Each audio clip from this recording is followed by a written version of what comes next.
Um, all right. Well, I'm going to be your fourth storyteller for the night because I was hoping for someone from Fiji to come on. Because the exciting thing about this is that now that it's not a live event, we can actually have people from other states or other countries come.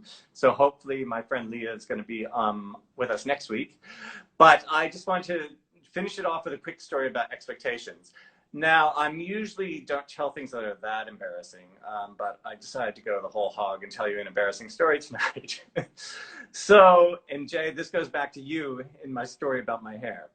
Okay, so when I was a young person, I went to New York University in New York City. Now, I entered New York University in 1990, and you can't tell right now, but I used to be a total hippie. Like I had like the long curly hair. I looked like Spicoli out of Fast Times at Ridgemont High. um, and I mean, I used to like walk around New York City. This was like I love the movie Hair. If you ever seen the movie Hair, I used to walk around with like my torn up jeans and no shoes on, like through the middle of New York City. And we used to like hang around and sing, with the guitar in Washington Square Park and all those sorts of good things. So I was like the biggest hippie, and I was a music student, so it was okay that I could grow my hair out when I used to be able to grow my hair. So anyway, so I had another hippie friend named Leah.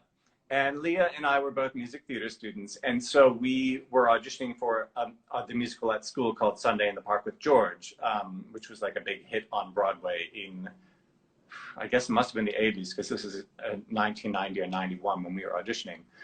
And Leah, there's like, we both knew the parts that we were going for. We both were sure that we were going to get these parts. And so what used to happen back in those days was you would go to the auditions and then you would wait by the phone, because we didn't have cell phones back then or mobile phones. This is when landlines were the only mean of communication. And so we must have had our callbacks in the afternoon or something, because Leah and I went back to the dorm because we lived in the same building, and we started drinking as we were waiting for these phone calls. And we were drinking Southern Comfort, but we were mixing it with Crystal Light, which is like this sugary packaged sort of drink, like a pixie stick, and it was red. It was a sort of tang sort of thing. And so that's what we did. We had our Crystal Light and we had our Southern Comfort. Crystal says, "Of course you do." Yes. So we were drinking Crystal Light and Southern Comfort and getting drunk because we started to get phone calls, but not from the director casting us in his show, but from our other friends who said, "Oh, I just got a call from Mark and I got the role of such and such in the play."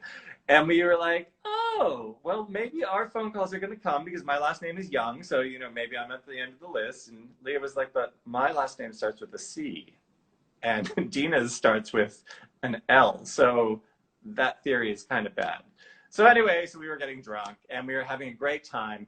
And now the other thing about Leah is that I kind of had a crush on her, and I guess she kind of had a crush on me. So this is like, the 90s. This is before I came out. Or maybe I was bisexual at the time. I can't remember.